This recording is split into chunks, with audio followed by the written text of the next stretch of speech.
Hey everybody, it's me, Hetty, and guess what I'm making today? Southern squash casserole. Probably nothing that unusual about my dish. It's probably a common recipe. I'm just showing you how my mama showed me and how her mama showed her. So this is why I do it the way I do. Okay, what I have here is I have about, depending on size now, I probably have a good heaping 4 cups of squash, but you'll have to determine how many to get based on size. I don't like to get those great old big ones. This regular old crook neck squash.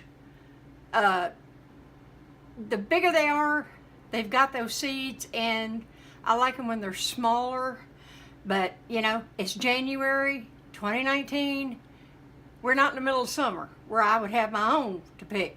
I don't have a big garden now. I hadn't been able to do it the last couple of years. If you're regular, you know why. But anyway, I don't know that I can this year either. But anyway, you can always find them at the roadside stand, that's for sure, locally here where I am. So anyway, I have the equivalent of about a little over half of a cup of onion. And I'm using these little loaves. These are so cute. I'll show you a picture right now.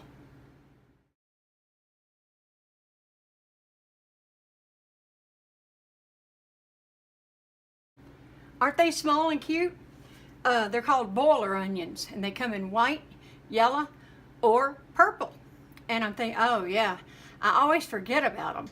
And that would be so nice in a tomato salad or any salad. The little purple ones, can you imagine how cute? Anyway, moving on. I've got 3 different cheeses here. I have about a cup of regular sharp cheddar. I have a cup of mozzarella. And I also, right here in the middle, I have some shaved Asiago, Parmesan, and Romano that are all together. Okay, just shaved all together. I have a sleeve, this is store brand, Ritz crackers. I have about half a cup of sour cream. Oh yeah, sour cream. Did you watch that video? You gotta try it. It's amazing. No taste like it, that's for sure. This is my own European butter that I'll probably do that in an upcoming video. I don't know. I use this to make my European butter. So that's also about half a cup. And I'll show you what we're going to do with it. Oh yeah, kitty cat wants in. I've got about 4 ounces here of milk. I was out of milk, so this is canned evaporated milk. It's all I have. It'll be creamy. It'll taste fine. I've used it before. I didn't realize I was out of milk, and I wasn't going to the store for just milk. I have about a teaspoon of salt and about half a teaspoon of pepper. Some of the salt spread out and covered the pepper. And that's about it. So let me make a set change so I can show you what we'll do first, okay? I'll be back.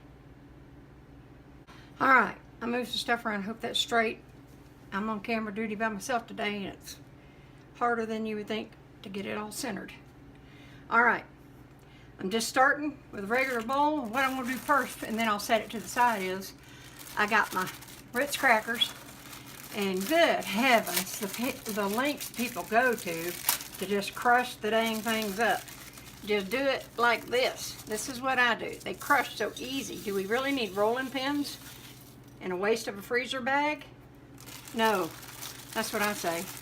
In fact, a lot of times, look, I'll do like this. I'll just do it in the thing, and then as I'm doing it, and then I'll go back in. Whoops, boy, that was a mess on camera.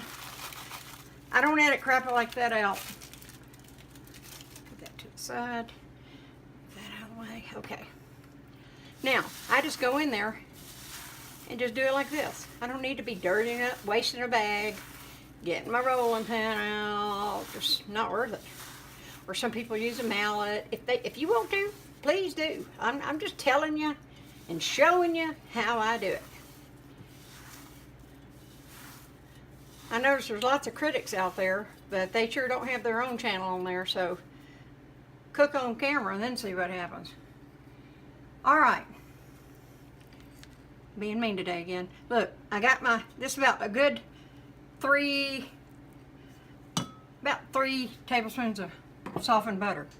Yes, I'm going in there. My hands are clean as they can be. And look here what I'm going to do. This is room temperature. I'm going to go in there. It's messy. That's just part of it. But it's good. It's worth it. I'm going to go back in here. I'm going to make sure all my little loose crumbs are covered. And that's going to melt in that casserole. Ooh, it's going to be good. Of course, you know, I don't resalt them because they're already salted, the crackers. All right. I don't salt my butter either, so don't need it for this. Plenty of salt in those crackers. All right. We're going to call that done. Let me switch the set around again, clean my hands, and I'll be right back. All right. Moving on. I switched bowls. Yes, I know this has dings in it, but this bowl is so very special to me. It was my mother's bowl. Lots of good stuff came out of that bowl. So, first of all, and don't worry if you get a little, you're always going to get a little bit of, see how that's moist there? I drained and drained and drained that, and it's still going to retain a little water, okay? The nature of squash. I knew I was going to shoot this video today, so yesterday, just to save time, I made a bechamel sauce, just white sauce. I got cheese in there just then. Okay. So, I'm going to show you what I'm going to do. So, give me 2 seconds. I do not need a big bowl for what I'm about to do. Alright? So anyway, I only need about half of this. Here, I'll try to measure it for you. Let me try to measure this for you. I think it's going to be a little over a cup that I'll use. Right at about 1 cup. Now you can turn that into anything. That's about a cup. If it wants to come out, doesn't want to come out. That's what the milk's for, folks. Alright. There's plenty of that. It doesn't want to come off there either. Okay. That is some tasty stuff, let me tell you. Okay, let me move that out of the way. Then I'm coming back in with my, let me get my spatula here. Coming back in with my sour cream. Can't beat this sour cream. Amazing.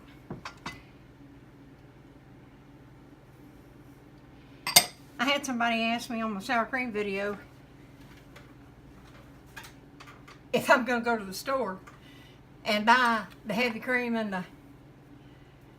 the buttermilk, cultured buttermilk, then basically, you know, why bother? And I say, do what you want to do. That's fine. That is just fine. A lot of people don't even know how to make sour cream. They don't know where it comes from. She said, just go buy cheap. And you know, you get what you pay for. This sour cream that I'm using,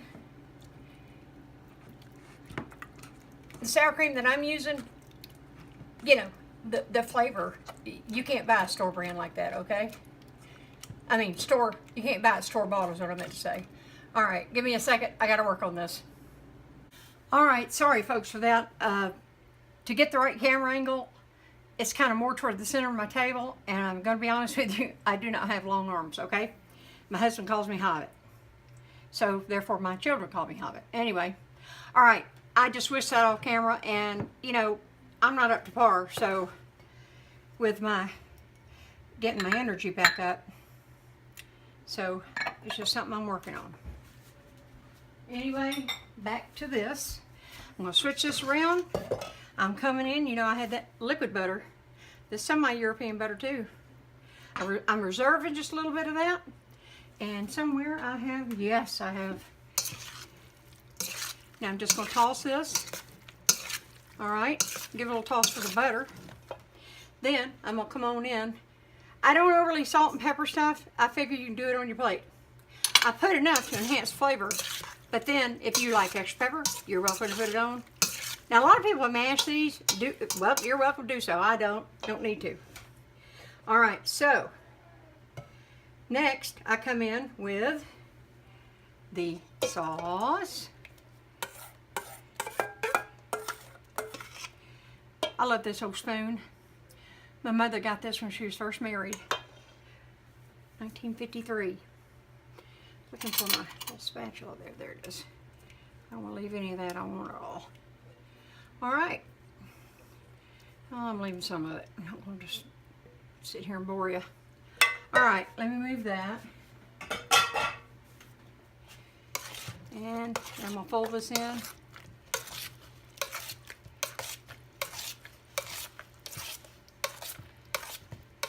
All right.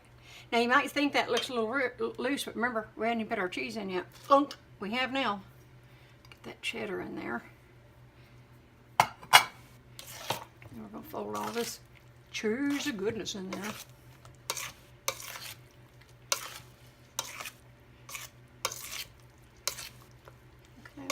Okay, I'm not trying to overly stir them, because the more you stir, the more the squash are so soft. I didn't cook them to death. I did get sidetracked. I usually pull them up, I don't know, about 4 or 5 minutes, but they were in about 6 minutes, I admit. It matters when you're steaming something that quick. All right, now, I come in with I just mix in a handful of my crackers. Should have just thrown it in there a minute ago. Anyway, I smile every time my mother made a lot of good stuff with this spoon. All right, let me make one more switch, and then we'll throw it in the pan, okay? I'll be back. Okay, I have my buttered casserole dish. I buttered it all the way up to the top because I should have probably picked a different pan, but I didn't. The one I want is in the dishwasher, and I already committed, so we're going with this. It's just classic, nothing fancy. I do mine a little bit different than other people. If you wanted to add a little pinch of garlic powder or something, you would, but you want to be careful with squash. You want to enjoy the squash. You don't want other seasonings. You want the seasonings used to enhance the squash, not compete with it and overpower it in the end. Now look at that. All right.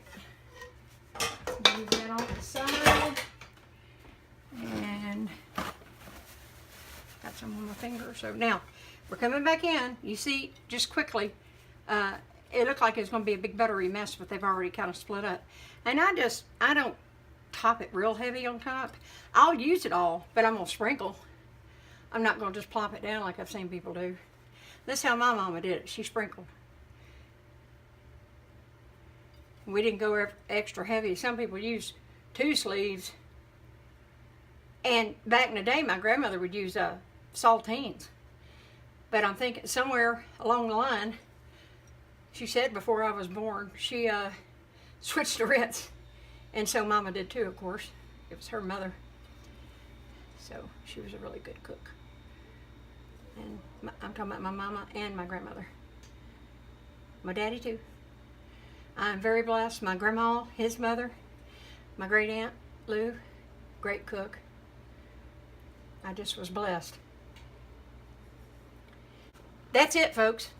That's it. Now, I did reserve just a little bit of butter, and I will just kind of, it's already wanting to get solid on me. It's cold. We've been having cold weather. Everybody else has to too, though. But at least that snow missed us and the ice missed us, so I can't complain. All right. I neglected to tell you, preheat your oven 350. My bad. I'll have it down below like I always do. You know that. So I'm going to pop this in for 350 for approximately, you really just wanted to get heated through about 30 minutes. Okay, so I'll check on it. I'll bring it back when it's done. Would you look at that? That is beautiful. Melted cheese of goodness. I didn't do it this time, but a lot of times I'll go make a little light extra sprinkle of cheese, but it really doesn't need it. But there you have it. I'll have a picture of the dished up. It's got to rest here for a minute. I'm not going to cut into it because it hadn't set yet. All right. Anyway, when you pull it out, leave it alone for at least 15 minutes, okay? And I may have gotten mine a little bit on the loose side. I won't know till I'll dig in because I was running my mouth. I didn't mean to use all of that sauce part, but I did. But I think it's going to be just fine. I know it'll taste good. That's one thing. So anyway, I hope y'all enjoy this. I hope you try it. And Barbara J, here you go. It's something I can make. People have requested stuff before, crazy stuff I don't know how to make or don't do it. But anyway, I was able to accommodate Barbara J. All right, I'll see y'all next time. The next video will be chicken spaghetti. Get ready. Okie dokie. I'll see y'all next time. Bye.